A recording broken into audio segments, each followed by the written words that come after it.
कुरुक्षेत्र की भूमि में हुए महाभारत के युद्ध में यूं तो एक से बढ़कर एक योद्धाओं ने भाग लिया था। रणभूमि में कौरव पक्ष से कर्ण, गुरु द्रोण, भीष्म पितामह, अश्वत्थामा और दुर्योधन ने युद्ध जीतने के लिए कई प्रकार के कार्य किए, लेकिन पांडवों और श्री कृष्ण ने उनके यह कार्य सुचारू नहीं होने दिए। युद्ध में जहां भीष्म पितामह ने व्यूह रचकर पांडव सेना से बार बार प्रश्न किए, वहीं अर्जुन ने अपने तीरों से उनका जवाब दिया। गुरु द्रोणाचार्य और अश्वत्थामा ने पांडव सेना में डर का माहौल पैदा किया। वहीं भीम ने 100 कौरवों को मारकर जीत का ताज अपने सर सजाया। पौराणिक कथाओं की माने तो महाभारत के युद्ध में हजारों लाखों की संख्या में योद्धाओं ने भाग लिया था, लेकिन ऐसे में कई योद्धा ऐसे भी थे जो महाभारत के युद्ध में या कहें तो कुरुक्षेत्र के युद्ध में भाग लेने से वंचित रह गए थे। या फिर यह भी कह सकते हैं कि श्री कृष्ण की नीति के चलते उन्हें युद्ध क्षेत्र से दूर ही रखा गया। तो चलिए मिलकर जानते हैं उन महान योद्धाओं के नाम जो कुरुक्षेत्र के इस महान युद्ध का हिस्सा नहीं बन सके, और अगर वह इस युद्ध का हिस्सा होते तो युद्ध की स्थिति कैसी होती। लेकिन यह जानने से पहले यह भी जान ले कि हमारी वीडियो देखने वाले 99% लोग हमारे चैनल को सब्सक्राइब ही नहीं करते। अगर आप भी उन 99% लोगों में आते हैं तो चैनल को सब्सक्राइब जरूर करें।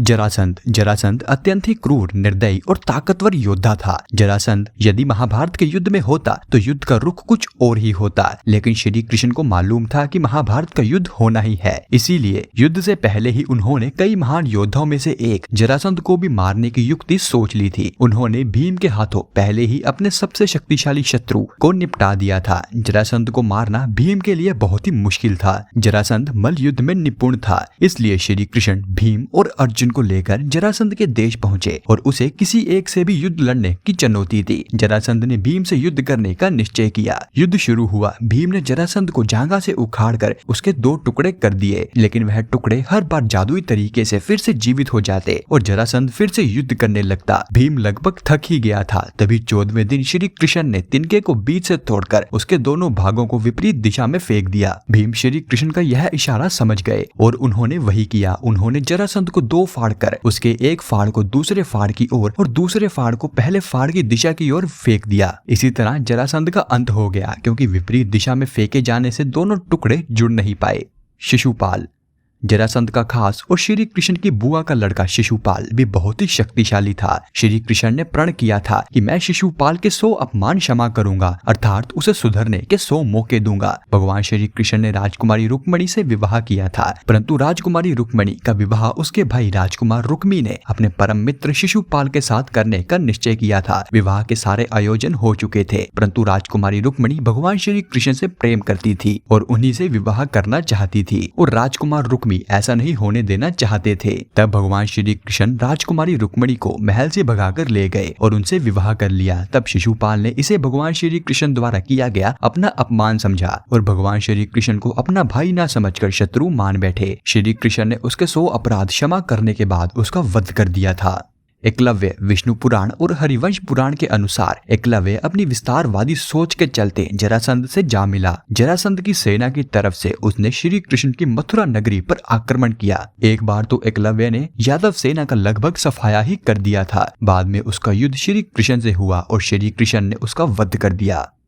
बलराम भगवान श्री कृष्ण के बड़े भाई बलराम ने श्री कृष्ण को कई बार समझाया था कि हमें युद्ध में शामिल नहीं होना चाहिए, क्योंकि दुर्योधन और अर्जुन दोनों ही हमारे मित्र हैं। ऐसे धर्म संकट के समय दोनों का ही पक्ष ना लेना उचित होगा। बलराम जी शिविर में जाकर युधिष्ठिर से कहते हैं, अब जिस तरफ श्री कृष्ण हो उसके विपक्ष में मैं कैसे जाऊं। भीम और दुर्योधन दोनों ने ही मुझसे गदा सीखी है, दोनों ही मेरे शिष्य हैं, दोनों पर मेरा एक जैसा स्नेह है। इन दोनों कुरुवंशियों को आपस में लड़ता देखकर मुझे अच्छा नहीं लगेगा, अतः मैं तीर्थ यात्रा पर जा रहा हूँ। और जब युद्ध खत्म हुआ तब बलराम जी वापिस आए और उन्होंने मथुरा नगरी के जलमग्न होने से पहले ही यमुना नदी के तट पर अपना देह त्याग दिया। बलराम जी के मुख से एक विशाल नाग निकलकर समुद्र की तरफ आगे बढ़ा। स्वयं समुद्र देव मनुष्य शरीर धारण कर उस नाग के स्वागत के लिए तैयार खड़े थे। इसके अलावा वहाँ पर अधिक दिव्य नाग भी उपस्थित थे। सभी ने शेष नाग की स्तुति की और भगवान शेषनाग समुद्र मार्ग के द्वारा अपने लोक फिर से वापिस चले गए।